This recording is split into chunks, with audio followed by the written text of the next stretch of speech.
नमस्कार, disclosure with Vinod में आपका स्वागत है। और आज हमारे साथ डिस्क्लोज करेंगे राकेश पंत, जो महासचिव है किसान मोर्चा के। राकेश जी, आपका स्वागत है।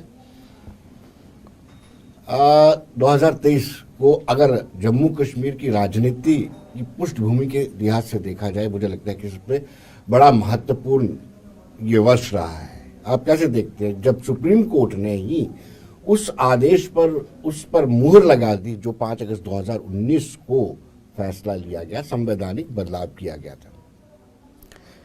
विनोद जी, अगर हमें 2023 की बात करनी है तो हमें जो 370 धारा 370 और 35 ए था, उस परिप्रेक्ष्य में भी बात करनी पड़ेगी कि जम्मू कश्मीर में 2023 हमारे लिए कितना लाभदायक रहा और कितना लोगों को यहाँ पर अधिकार जो हैं उनके, जो 370 जब था तो उनको छीन कर रखा गया, छीनने की कोशिश की गई, तो अब जब ये 370 गया तो उसके बाद कितने अधिकार उन लोगों को मिले या नहीं मिले खास। और दूसरा मैं इसके साथ साथ ये जोड़ना चाहूँगा कि विकास जो है वो तब संभव है जब बाहर के इन्वेस्टर्स जो हैं वो जम्मू कश्मीर में आए, यहाँ पर इकॉनमी जो हमारी है उसको बूस्ट करें। तो 54,544 अपना लाख करोड़ का जो इन्वेस्टमेंट है वो प्रपोजल जम्मू कश्मीर में मिले। ये धारा 370 जाने के बाद का नंबर है। और पहले क्या होता था कि जब भी इन्वेस्टर्स जम्मू कश्मीर की तरफ मुँह करते थे तो उनको हमेशा ये डर रहता था कि जो पैसा वो लोग वहाँ पर इन्वेस्ट करने जा रहे हैं या करना चाहते हैं वो उनका पैसा सिक्योर रहेगा या नहीं रहेगा। तो 370 जाने के पहले जो थे स्थितियाँ थी, वहाँ पत्थरबाजी हमेशा रहती थी, लोग जो हैं वो आए दिन आतंकवादी गतिविधियाँ जो हैं वो उसमें सम्मिलित रहते थे, खास करके कश्मीर में। तो जब 370 गया तो इन्वेस्टर्स ने भी जम्मू कश्मीर में आना शुरू करा और एक बहुत बड़ा बूस्ट जम्मू कश्मीर की इकॉनमी को 370 के बाद मिला। और खास करके इसका बहुत बड़ा शेयर जो है वो 2023 में हमारे पास आया जी। लेकिन राकेश जी, हम कहते हैं इन्वेस्टर आ रहे हैं लेकिन दिखते नहीं है। क्या हम ऐसा माकूल माहौल बना सकते हैं, बना चुके हैं कि इन्वेस्टर खुशी खुशी से आएगा? जो मैंने रजौरी पुंछ में जिस तरीके से एपिक सेंटर बना हुआ है टेररिज्म का, तो ये हालात कुछ संकेत करते हैं कि इन्वेस्टर को भय रहता है, देखिए डर सा लगा रहे हैं। बिल्कुल, आप बिल्कुल सही कह रहे हैं, लेकिन हमें ये चीज़ कभी भूलनी नहीं चाहिए कि जो हमारा पड़ोसी देश है, दुश्मन देश है, वो आए दिन इस तरह की गतिविधियां करता रहता है जिससे जम्मू कश्मीर के जो हालात हैं, जो शांतिपूर्ण हालात हैं 2000 के 370 जाने के बाद, उनमें किसी तरह का खलल पड़े। तो ये हमेशा कुछ हद तक वहाँ से जारी रहेंगी। हालांकि बहुत हद तक जो हैं ये गतिविधियां कम हुई हैं, लेकिन अपनी एक प्रेजेंस शो करने के लिए आतंकवादी जो हैं वो पुंछ की तरह, राजौरी की तरह घटनाएं जो हैं वो होती रहती हैं। लेकिन मुझे लगता है कि समय के साथ साथ इनको भी कंट्रोल जो है वो कर लिया जाएगा। हमारी जो सुरक्षा बल हैं वो इतने मजबूत हैं कि ये इस तरह की जो गतिविधियाँ हैं या आतंकवादी जो गतिविधियों में लिप्त हैं उनको न्यूट्रलाइज कर सकते हैं। जी, क्या आपको लगता है कि 11 दिसंबर 2023 के बाद राजनीतिक समीकरण भी बदले हैं? क्योंकि इन सियासी जमातों को जिन्होंने लिटिगेशन फाइल की थी उनको लगता था कि कोर्ट शायद उनके हक में फैसला दे। अब उन्होंने अपना ताना बाना जो है बदल दिया है। हालांकि अभी भी कुछ सियासी जमातें कह रही हैं कि रिव्यू पटिशन दायर करेंगे। अभी भी वो ये कह रहे हैं कश्मीर की आवाम को कि हम स्ट्रगल जारी रखेंगे। अब कौन सा स्ट्रगल बचा है? क्या ये मुगालते में रखना चाहते हैं? देखिए, कहावत है पुरानी कि गंगा गई हुई हड्डियां वापस नहीं आती। तो 2019 को, अगस्त 2019 को जब 370 जो है वो उसकी तीसरी हो गई, तो ये सबको मालूम था कि 370 दोबारा यहाँ पर वापस नहीं आने वाला। लेकिन एक कोशिश हमेशा मैंने कहा कि द पॉलिटिकल पार्टीज जिनका आपने अभी नाम लिया, they were using it as a tool, कि इनको अपनी जो भ्रष्टाचार इन्होंने किया है उसको इस्तेमाल कर रहे थे ये 370 को, उससे बचने के लिए। तो जब 370 गया तो इनकी एक तरफ से एक कोशिश थी कि माननीय सुप्रीम कोर्ट में जाया जाए और उसके बाद किसी तरह 370 वापस आए, जो मुझे लगता है कि वो पॉसिबल नहीं था। तो अब जाकर जो हमारा सर्वोच्च न्यायालय है उसने भी उस पर मुहर लगा दी है कि 370 जो है वो हटाना कानूनी दायरे में था और गवर्नमेंट ऑफ इंडिया ने उसी कानून के दायरे में रहकर 370 को हटाया है। तो मुझे लगता है कि 370 की बात करना भी अब बेमानी है और इन राजनीतिक पार्टियों को, खास करके इन 3 परिवारों को समझ जाना चाहिए कि वो दिन दोबारा वापस नहीं आने वाले। हाँ, उनको एक एक पाई का जो जम्मू कश्मीर में उन्होंने लूटी है, जम्मू कश्मीर की जनता की एक एक पाई जो लूटी है, उसका हिसाब उनको देना पड़ेगा। वो चाहे आज नहीं देना पड़ेगा तो कल देना पड़ेगा। तो इसलिए वो ये चीज़ भूल जाए। दूसरा विनोद जी, एक और चीज़ है, मैं इस पर भी बात करूंगा कि कम से कम 2 करोड़ टूरिस्ट जो हैं वो इस बारी कश्मीर में आए हैं।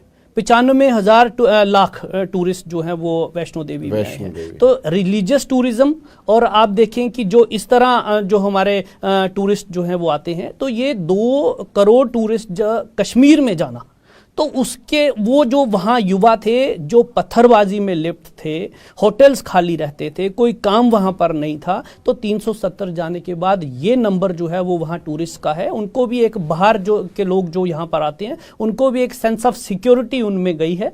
और जैसे जैसे ये टूरिस्ट एक्टिविटीज़ जो है वो जम्मू कश्मीर में बढ़ेंगी, तो जिससे हमने अभी पुंछ की बात की या राजौरी की बात की, ये सारी चीज़ें भी आहिस्ता आहिस्ता यहाँ से जाती जाएंगी, क्योंकि लोग जो हैं वो चाहे कश्मीर के हों चाहे वो जम्मू के हों, विकास चाहते हैं। और प्रधानमंत्री जी के नेतृत्व में जिस तरह से विकास की बयार जो जम्मू कश्मीर में बह रही है, ये रुकेगी नहीं और ये आगे बढ़ेगी। और जम्मू कश्मीर का जो युवा है वो भी विकास चाहता है, पत्थरबाजी की घटनाओं में वो लिप्त नहीं होना चाहता। और अपने बच्चों को आप इंग्लैंड में पढ़ाते हैं जी, और यहाँ जो गरीब आदमी जो है, मजलूम आदमी जो है, उसके बच्चों हाथ में पत्थर दे देते हैं। तो इससे कश्मीर के युवा भी जो हैं वो ऊब चुके थे, वो भी शांति चाहते थे, जो 370 जाने के बाद उनको एक आस मिली है कि स्थितियां जो हैं वो सुधर सकती है। राकेश पंत जी, क्या सोचते हैं कि अब कश्मीर की आवाम मान चुकी है 11 दिसंबर 2023 के बाद कि अब 370 वापस नहीं आएगा, ये लोग हमें मुगालते में रख रहे हैं, इनसे दूर ही रहना चाहिए? देखिए, जब 370 गई तो उसके पहले की अगर आप वक्तव्य सुने महबूबा मुफ्ती जी का और डॉक्टर फारूक अब्दुल्ला का, कि कश्मीर में और जम्मू कश्मीर में कोई तिरंगा उठाने वाला, कंधा देने वाला नहीं बचेगा। उसके बाद की मौत की, यहाँ पर खून की नदियां जो हैं वो बहेंगी। तो आपने देखा कि 370 जब गई, कश्मीर के युवा ने, कश्मीर के लोगों ने बड़ा इसको सेलिब्रेट करा, क्योंकि वो जानते हैं कि ये 3 परिवार जो हैं वो उनके बच्चों का जो भविष्य है, और उनके बच्चों का भविष्य जो है वो भारत के साथ था, ये वो पहले से जानते थे। लेकिन उनको मुगालते में रखा गया और 370 जाने के बाद आप देखें कि भारत का झंडा जो है वो लाल चौक में भी, और आम कश्मीरी जो राष्ट्रवादी है उसके घरों में बड़े फख्र के साथ लहरा रहा है। और वो आप देखें कि वहाँ पर आम कश्मीरी जो है वो तरक्की की बात करता है। तो 370 भी गई है और शांति भी वहाँ पर बहाली जो है वो हो रही। मैं किसान मोर्चा का महामंत्री होने के नाते 3 दफ़े कश्मीर गया हूं, और मैं आप देखें कि जो शोपियान, अनंतनाग और जो पुलवामा, बडगाम, ये जो डिस्टर्ब एरियाज हम लोग समझते थे, उनमें जाकर हमने वहां पर अपनी गतिविधियां जो हैं भारतीय जनता पार्टी के, किसान मोर्चा की बढ़ाई हैं। लोग जो हैं वो भारतीय जनता पार्टी के साथ जुड़ रहे हैं और विकास जो है उसकी एक आस प्रधानमंत्री जी में देखते हैं कि वो कश्मीर को विकास की तरफ जो है वो ले जाएंगे। क्या राकेश जी, आपको लगता है कि जिस तरीके से बदलाव आया है, आप तो बदलाव का दावा करते हैं, अमन का दावा करते हैं, 2 करोड़ टूरिस्ट भी दिखाते हैं, वो फिगर भी आप दिखाते हैं, लेकिन जो पीपल्स डेमोक्रेटिक पार्टी और नेशनल कॉन्फ्रेंस आपके दावों को सिरे से खारिज कर दिया। आप उनका ये कहना है कि युवाओं को आपने पकड़ दकड़ की है, जेलों में बंद किया है, इसीलिए पत्थरबाजी बंद। इवन इल्तिजा मुफ्ती ने यहाँ तक कह दिया था कि आप आर्मी हटाकर तो देखिए पत्थर कहाँ से बरसेंगे। यहाँ तक आप इल्तिजा मुफ्ती की बात कर रहे हैं, तो वो उनको कश्मीर की जो स्थिति है खास करके उसके बारे में ज़्यादा जानकारी नहीं, क्योंकि वो बाहर रही हैं। अच्छा। तो वो एक उनको भी यहाँ पर एक मीडिया हाइप इसीलिए मिल रहा है क्योंकि वो महबूबा मुफ्ती जी की बेटी है जी। कश्मीर के महबूबा मुफ्ती ने भी कहा, कश्मीर के, मैं वही बात कर रहा हूँ कि कश्मीर के आम युवा की जो परेशानी है उससे महबूबा मुफ्ती की बेटी जो है वो वाकिफ नहीं थी। तो जब वो यहाँ पर आई और उन्होंने देखा कि लोग जो हैं वो तरक्की पसंद है, लोग जो है वो विकास के रास्ते पर अग्रसर हैं, तो उनको अपना एक प्रेजेंस दिखाने के लिए, क्योंकि आप भी देखते हैं कि पीपल डेमोक्रेटिक पार्टी का वजूद अब जम्मू तो क्या कश्मीर में भी आहिस्ता आहिस्ता जो है वो समाप्ति की तरफ है, तो उनको भी कुछ चाहिए था, तो इसीलिए उन्होंने फिर से इस तरह की एक प्रोवोकेटिव स्टेटमेंट जो है वो जारी करना शुरू किया कि युवाओं को जेलों में ठूसा जा रहा है। जबकि असलियत ये है, आप यहां पर देखते हैं कि जो युवा है वो बड़े आराम से और बड़ी शांतिपूर्वक तरीके से अपना काम कर रहा है। ये जो 2 करोड़ टूरिस्ट की हम बात करते हैं, इन्होंने वहां पर आकर होटल्स लिए होंगे, वहां पर वो शिकारे पे बैठे होंगे, शंकराचार्य मंदिर में उन्होंने दर्शन किए होंगे। तो टैक्सी वाला हो, चाहे वो होटल वाला हो, चाहे वो शिकारे वाला हो, उससे चाहे वो घोड़ी वाला हो, उसको काम मिला है और जिसकी वजह से वो खुश है कि उनको यहाँ पर काम मिल रहा है और लोग जो हैं वो बाहर से कश्मीर की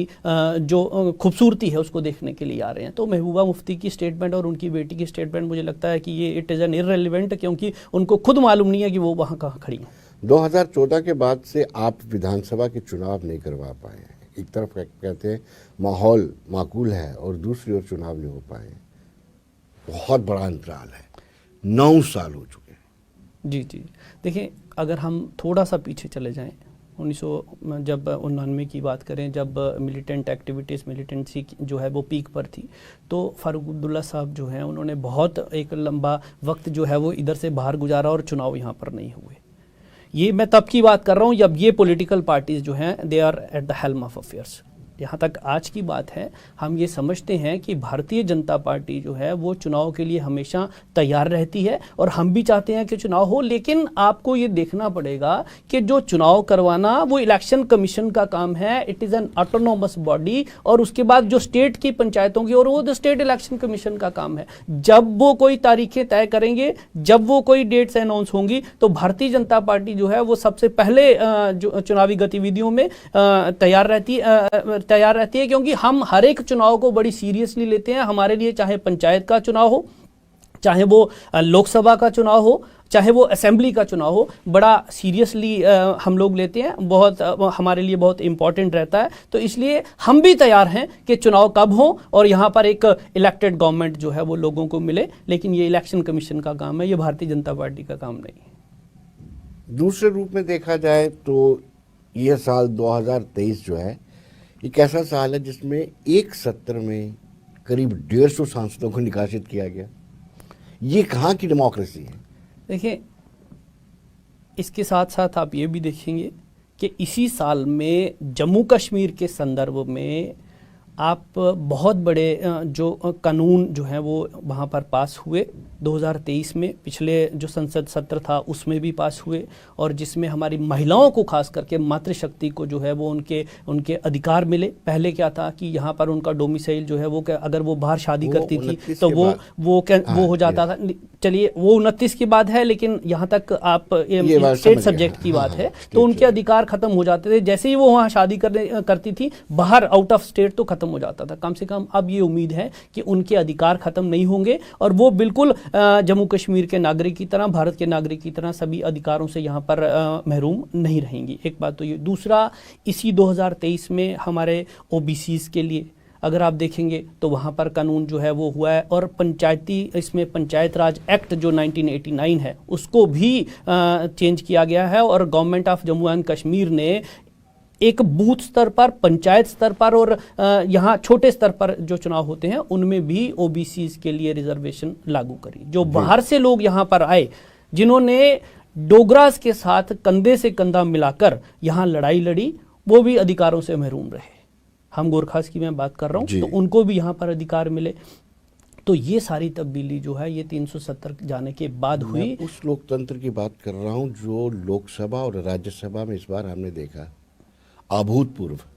ऐसा कभी कल्पना भी नहीं कर सकते कि एक सत्र में लगभग 141 से ज्यादा लोगों को निष्कासित किया गया। आप सही कह रहे हैं। और वो ये भी आरोप लगाते हैं तो एक सांसद तो थे ही नहीं वहां पे। नहीं, आप बिल्कुल सही कह रहे हैं कि निष्कासित किया गया, लेकिन जिस तरह एक कॉन्स्टिट्यूशनल पोस्ट पर बैठे हुए व्यक्ति जो हमारे उपराष्ट्रपति हैं, उनको किस तरह से इन्होंने, उनकी अपोजिशन ने और ख़ास करके कांग्रेस के युवराज जो हैं राहुल गांधी जी, किस तरह वो टीएमसी के एक सांसद उनकी नकल कर रहे थे और उसके बाद वो वहाँ पिक्चराइज कर रहे थे, उसको वीडियो बना रहे थे। वो देखना पड़ेगा कि एक कॉन्स्टिट्यूशनल पोस्ट पर बैठा हुआ व्यक्ति जो है, अगर उसके लिए आप इस तरह का एक्ट जो है वो करते हैं, इस तरह की परिभाषा जो है वो आप देते हैं, तो मुझे लगता है कि ये संसद ने वहां देखा होगा कि ये लोग जो हैं वो क्या कर रहे हैं। और उसके बाद आप डिबेट करिए ना। आप अगर हर मुद्दे को लेकर आप संसद के बीच में बेल में चले जाते हैं तो आपको वहां पर एक डिसिप्लिन जो है वो दिखाना पड़ेगा, क्योंकि देश आपको देख रहा होता है, लोग आपको देख रहे होते हैं और समय की बर्बादी वहां पर नहीं चाहिए। इसलिए अगर उनको लगा होगा स्पीकर महोदय को कि उनको वहां से सस्पेंड किया जाना चाहिए तो उन्होंने किया होगा। जी, इलेक्शन कमीशन ऑफ इंडिया की नियुक्ति को लेकर के जो आपने कानून बनाया है उसमें चीफ जस्टिस ऑफ इंडिया को बाहर निकाल दिया गया है। जी, और जी। शायद इसीलिए आपने 144 के करीब लोगों को, सांसदों को निष्कासित किया था। नहीं तो ये कानून कोई भारतीय जनता पार्टी के पास साथ ही जाने नहीं वाला है। जब कभी, क्योंकि आपने राज्यों में देखा होगा सत्ता परिवर्तन हुआ है, तो उनके साथ भी ये कानून रहेगा। भारतीय जनता पार्टी के जो लोग हैं, ये उनके लिए कानून नहीं है, ये कानून पूरे देश के लिए। और उसके बाद आज भी है, कल भी है और उसके बाद रहे। और आए दिन आप देखते हैं कि यहाँ आपको लगता है कि ये कानून आज के मामले में प्रासंगिक नहीं है, तो उसमें तब्दीलियां जो हैं वो होनी चाहिए। और उसके पहले भी हुई हैं, कांग्रेस ने भी बड़ी करी हैं। और धारा 356 का इस्तेमाल कांग्रेस ने जितनी दफ़े किया है वो एक रिकॉर्ड है यहाँ पर। तो मुझे लगता है कि वो देखना पड़ेगा कि समय के साथ साथ जो कानून प्रासंगिक नहीं, उसके साथ हम ये भी बात करें कि जो अंग्रेजों के समय के यहाँ पर कुछ कानून थे उनको भी बदला गया है, और जो बदलने लायक थे उनको बदला गया है। बहुत इंपॉर्टेंट ये 3 कानून थे जो अंग्रेजों के टाइम से, जी। उसको बदला गया। लेकिन जो बाकी स्टेक होल्डर्स थे वो संसद से बाहर प्रोटेस्ट कर रहे थे। अगर वो भी आपने कुछ सुधार दे देते तो और बेहतर नहीं होता, कंसेंसस बन जाता। ये वही लोग हैं जो संसद के बाहर उन लोगों को सपोर्ट करते हैं जो कहते हैं कि भारत तेरे टुकड़े होंगे इंशाअल्लाह इंशाअल्लाह। जी। ये वही लोग हैं जो भारत विरोधी गतिविधियों में शामिल लोगों को, उनको यहाँ पर उनको बढ़ावा देते हैं। तो ये अगर कानून जो है वो पास हो रहा है कि ऐसे लोगों की गतिविधियों पर अंकुश और निरंकुश दोनों लगाया जाएगा, तो इन्होंने तो वही होना था, क्योंकि इनको वही लोग सूट करते हैं। तो ये संसद के बाहर उनका जो इंटरेस्ट है उसको वाच कर रहे थे, ना कि भारत के लोगों का इंटरेस्ट वाच कर रहे। देखिए कि केजरीवाल मकान बनाते हैं चीफ मिनिस्टर का, आप बड़ी टीका टिप्पणी करते हैं, आप वीडियोस दिखाते हैं, टाइल का वीडियो दिखाएंगे, वॉशरूम में लगा हुआ दिखाएंगे, वो भी तो चीफ मिनिस्टर के लिए है। केजरीवाल के बाद जो चीफ मिनिस्टर आएगा वो बैठेगा उधर। देखिए, जब मैंने कानून का जिक्र किया तो आपने बिल्कुल सही कहा। लेकिन आप देखें कि केजरीवाल जब सत्ता में आए तो इसी कांग्रेस के विरोध की वजह से आए। स्वर्गीय शीला दीक्षित जी के बारे में और कॉमनवेल्थ के बारे में और लालू प्रसाद यादव जी के बारे में, मुलायम सिंह यादव जी के बारे में जो उनकी टिप्पणियां हैं केजरीवाल जी की, वो सर्वविदित हैं। उन्होंने क्या कहा क्या नहीं कहा ये ऑन रिकॉर्ड है। बाद में केजरीवाल जी का उन्हीं लोगों के साथ मिल जाना ये साबित करता है कि वो भ्रष्टाचार को खत्म करने में कितना उनका इंटरेस्ट था या नहीं था। तो आज अगर आप ये कहते हैं, आप मुख्यमंत्री बनने के बाद दिखावे के लिए 2 रुपए का पेन लगाते हैं, आप कॉमनवेल्थ में यहाँ पर इतनी बड़ी बड़ी बाहर की हस्तियां, बाहर की डिग्नेटरीज आ रही हैं, वहाँ नायलॉन की चप्पल पहनकर चले जाते हैं, तो आप दिखावे में, आपकी करनी और कथनी में आपका अंतर है। इसलिए हम विरोध करते हैं कि जब केजरीवाल साहब ये कहते थे कि मैं यहाँ कोई काम करने के लिए आया हूँ या ये जो व्यवस्था है उसको पलटने के लिए आया, तो इतना बड़ा पैसा जो है उसकी क्या ज़रूरत थी अपने घर में लगाने के लिए। भारतीय जनता पार्टी ने दिल्ली के स्तर पर भी और पूरे भारत के स्तर पर भी उसको लोगों के सामने रखा है कि केजरीवाल साहब जो हैं वो हाथी के दांत खाने कुछ और दिखाने कुछ, वो केजरीवाल वो वही है। लेकिन आपने तो उनकी पार्टी को तिहाड़ में भेज दिया, गलत बात है ना। ये हमने आप ईडीज का मिसयूज करते हैं, यार कांग्रेस लगाती है और ये सीधा स्टिक बैठता है बेचारे। उड़ीसा में अभी पिछले दिनों मेरे ख्याल से जितना पैसा वहां पकड़ा गया जी, 5,000 करोड़ के लगभग नंबर है जी। जो पकड़ा गया वहाँ पर पैसा। इतना बड़ा अमाउंट किसी मेंबर ऑफ पार्लियामेंट के घर से निकलना, तो ये अपने आप में दर्शाता है कि भ्रष्टाचार में ये लोग कितने अंदर तक घुसे हुए हैं। तो ईडी जो है वो इंडिपेंडेंट एजेंसी है, वो अपना काम कर रही है। अब इसमें भी भारतीय जनता पार्टी का कोई कार्यकर्ता क्यों नहीं पकड़ा जाता इतने पैसे के साथ? ईडी पकड़ती नहीं ना। ये हम उल्टा जो जिसको ईडी का फोन आता है तो वो दूसरे दिन ज्वाइन कर लेते हैं बीजेपी। ये एक अपोजिशन का सिर्फ एक तरह का बयान आप समझ लिए, उससे ज्यादा राकेश कुछ जी, एक नहीं ना है। मैं वीडियो भी देखता हूँ, उसमें फोन आता है जी, ईडी जी, के जी। ऑफिसर का, वो कहते भाई साहब मैंने कल से तो बीजेपी ज्वाइन कर लिया, रॉन्ग नंबर गलती से मिल गया। ये सब मीडिया आप देखते हैं कि किस तरह से सोशल मीडिया पर आए दिन मीम्स जो हैं वो बनते रहते हैं। मुझे लगता है कि सच्चाई ये है कि कांग्रेस के एक एक सांसद के घर से इतना इतना पैसा निकलना, और यहाँ तक आम आदमी पार्टी की आपने बात की, तो वो जो जांच ईडी कर रही है लिकर स्कैम की वहाँ पर, उसमें क्यों नहीं ऑनरेबल सुप्रीम कोर्ट से संजय सिंह और बाकी लोगों को जमानत मिल रही? अब ऑनरेबल, यहाँ तो ये कहें कि ऑनरेबल सुप्रीम कोर्ट क्या हम भारतीय जनता पार्टी के किसी उस पे तो नहीं चलती, किसी इशारे पे तो नहीं चलती, वो वहां पर हाईएस्ट डिसीजन मेकिंग बॉडी है, वो अपना काम देखती है और उसको लगता है कि इनको जमानत नहीं देनी चाहिए, वो जेल में है। जबकि इन्होंने तो, संजय सिंह तो खुद पीट पीट कर कहते थे मुझे गिरफ्तार करो, मुझे गिरफ्तार करो, मुझे, जब गिरफ्तार किया तो फिर रोने लगे। और जब ये सच्चाई सामने आई कि इतने, और खास करके अपने उनके जो उप मुख्यमंत्री थे वो भी जेल में हैं, तो जिस तरह के स्कैम उन्होंने किए हैं, जब ईडी को लगा या लोगों को लगा कि भाई इनकी जांच जरूरी है तो जांच हुई। जी, ईवीएम को बड़ी गालियां पड़ी 2023 में जाते जाते। हिमाचल में ईवीएम ठीक थी, कर्नाटक में आप आए हैं ईवीएम ठीक है, मिजोरम में अब जो है हाँ। तेलंगाना में, जी। और इनफैक्ट मिजोरम में भी आप बात करें तो यहाँ ईवीएम ठीक है।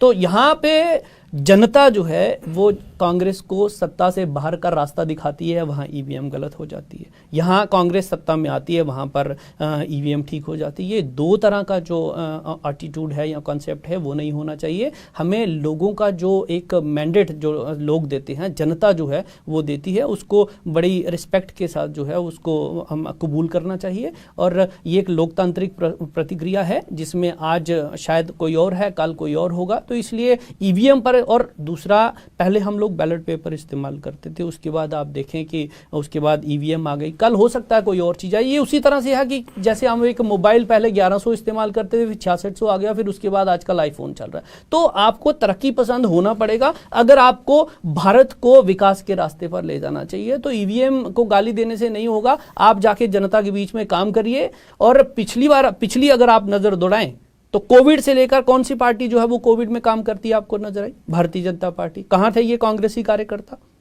कहीं नहीं। तो लोग काम देखते हैं, उसी वजह से जो लोग हैं, हम मध्य प्रदेश में पिछले 15 साल से सत्ता में थे और बहुत सारे चैनल्स दिखा रहे थे कि कांग्रेस वहां पर आने वाली है, लेकिन लोगों ने, वहां की जनता ने भारतीय जनता पार्टी को काम को देखते हुए, प्रधानमंत्री जी की योजनाओं नीतियों को देखते हुए, और जिस तरह से देश का चहुमुखी विकास हो रहा है, मध्य प्रदेश का विकास हो रहा है, भारतीय जनता पार्टी को दोबारा सत्ता में लाया।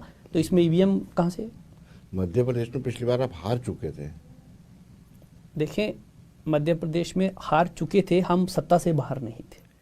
सत्ता से बाहर से आपने तोड़फोड़ की। नहीं, हम देखिए, ये एक माधुरा सिंधिया जी के सुपुत्र ज्योतिरादित्य सिंधिया जी वो आए क्योंकि वो कांग्रेस, देखिए कांग्रेस में एक ऐसा कल्चर है कि आपको पिछले 70-80 साल से एक ही परिवार जो है वो चला रहा है। राहुल गांधी जो हैं वो आप उनको प्राइम मिनिस्टेरियल कैंडिडेट बनाना चाहते हैं, क्यों नहीं आपने माधुरा सिंधिया जी के सुपुत्र को प्रोजेक्ट करा? क्यों नहीं आपने राजेश पायलट जी के बेटे को, क्यों नहीं आपने मुरली देवड़ा को वो करा? तो ये इसलिए क्योंकि उनको जो आंतरिक लोकतंत्र कांग्रेस में है वो वहां पर है नहीं। तो लोग जो हैं अगर वो इससे छोड़कर भारतीय जनता पार्टी के साथ जुड़ते हैं तो इसमें कोई बुराई मुझे लगता है कि नहीं होनी चाहिए। राकेश जी, इसी साल एक नया अलायंस बना है, इंडिया जी, I+.+D+ India alliance. India alliance, वो भी एक ऐतिहासिक है। विपक्ष यूनाइट हुआ है। आपने देखा इस चुनाव के बाद जो हमने 3-4 विधानसभाओं के अभी चुनाव हुए, किस तरह से वहाँ पर फुटबॉल चल रही है। वहाँ एक प्रधानमंत्री पद के दावेदार जो हैं वो वहाँ पर 10 हैं। नीतीश कुमार जी जो हैं वो अलग डफली बजा रहे हैं, अखिलेश जी जो हैं वो अलग डफली बजा रहे हैं। तो वो एक गठबंधन नहीं है, मौका परस्त लोगों का एक जमावड़ा है, जिसको विधानसभा के चुनावों में लोगों ने जो है वो ख़त्म कर दिया। उसके बाद जो अभी पार्लियामेंट का जो लोकसभा का चुनाव आएगा, प्रधानमंत्री जी तीसरी दफ़े भारतीय जनता पार्टी उनके नेतृत्व में बहुत बड़ी मेजॉरिटी के साथ सरकार बनाएगी। क्यों बनाएगी? उनकी योजनाओं को और भारत का जो डंका पूरे विश्व में बज रहा है, चौमुखी विकास हो रहा है, उसको देखकर बनाएगी। ये इंडिया अलायंस हो गया या कोई और अलायंस हो गया, ये सिर्फ वो लोग हैं जो अपने परिवार को बचाने के लिए एक जगह इकट्ठे हुए हैं। मैंने अभी बात करी अब केजरीवाल जी की, यही केजरीवाल जी इन्हीं सब पार्टीज के खिलाफ और इनके जो अध्यक्ष हैं या इनके जो लोग हैं उनके खिलाफ बोलते थे, आज वो उनके साथ खड़े हैं। तो ये एक चोर चोर मुसेरेबाई वाला वो है कि जब लगा। और आप देखिए हर बार चुनाव में क्या होता है कि कहते हैं अगर मोदी को हटाना है तो इकट्ठे हो जाइए। देश को विकास के रास्ते पर ले जाना ये नहीं कहते हैं, वो कहते हैं कि अगर मोदी को हटाना है तो एक अगर भारतीय जनता पार्टी को सत्ता से बाहर हो, और अगर मोदी दोबारा बन गए तो चुनाव नहीं होंगे। तो इस तरह की डराने की जो इनकी बातें हैं, या आप समझ लीजिए कि ये जो गठबंधन बना ये इसी बात के लिए बना कि भारतीय जनता पार्टी को और प्रधानमंत्री नरेंद्र भाई मोदी को किसी तरह सत्ता से बाहर रखना है। उसके लिए इन्होंने पाकिस्तान तक का सहारा लिया जी। आप मणिशंकर अय्यर जी जो राजीव गांधी जी के बड़े अच्छे मित्र रहे और भारतीय कांग्रेस के बहुत सारी उनकी जो पोस्ट हैं उनके ऊपर उन्होंने काम किया, महासचिव रहे और बाकी काम किया, तो वो पाकिस्तान में जाकर उनकी सपोर्ट मांगते हैं कि भारत में प्रधानमंत्री मोदी को हटाने के लिए आप हमारी मदद करिए। राहुल गांधी जो है वो चाइना के लोगों से मिलते हैं, पर्दे के पीछे मिलते हैं। तो यही गठबंधन जो है वो इसीलिए हुआ कि आप अपने परिवार को किसी तरह बचाएं, क्योंकि बहुत बड़ा भ्रष्टाचार जो है वो इन सब ने किया है, जिसका हिसाब जो है वो आने वाले समय में इन सबको देना। राकेश जी, गठबंधन का गठन होता है और तुरंत रिएक्शन जो आपका आता है वो ऐसे लगता है कि डराने वाला है, डरे हुए हो आप। उसको इंडिया मुजाहिदीन के ईस्ट इंडिया कंपनी के साथ जोड़ दिया जाता है। केजरीवाल जी ने 3 विधानसभा राज्य की जो है तीनों में चुनाव लड़ा, सबकी जमानतें जब्त हो गई। कांग्रेस ने चुनाव लड़ा, मध्य प्रदेश में हालत देख लीजिए, राजस्थान में देख लीजिए, इन्हीं की सरकार थी। तो हमें डर नहीं है। फिर जो रिएक्शन था, तुरंत रिएक्शन, वो ऐसा लग रहा था कि पता नहीं बकरा। उसके बाद आपने ऐसी एनडीए का मीटिंग बुलाना, ये दर्शाना कि हमारे साथ भी बहुत सारे संगठन है। आए दिन मीटिंग्स जो हैं वो होती रहती हैं। भारतीय जनता पार्टी और उसकी एलाइज जो हैं, अगर वो कोई रूपरेखा तय करने के लिए एक कोई मीटिंग कॉल करती है या बुलाती है, तो ये नहीं समझा जाना चाहिए कि हम कांग्रेस से डर गए या केजरीवाल से डर गए। केजरीवाल कहाँ स्टैंड करते हैं भारतीय जनता पार्टी से? या कांग्रेस जो है वो 50 सांसदों की पार्टी रह गई, जिसको 1984 में इतना बड़ा मैंडेट मिला था और हम 2 थे और हम 300 के पार चले गए। तो डरना हमें चाहिए या उनको चाहिए? तो इसलिए ये डर का माहौल जो है वो ऐसा नहीं है। भारतीय जनता पार्टी हमेशा तैयार है चुनावों के लिए और जीतने के लिए भी। और हम देखेंगे आप अगले जो लोकसभा के जो चुनाव आ रहे हैं कि भारतीय जनता पार्टी जो है एक बार फिर से केंद्र में अपनी सरकार बनाएगी और प्रधानमंत्री जी के नेतृत्व में देश जो है वो आगे बढ़ेगा और भारतीय जनता पार्टी का परचम जो है वो बुलंद होगा। राकेश जी, बहुत बहुत शुक्रिया आपका। धन्यवाद।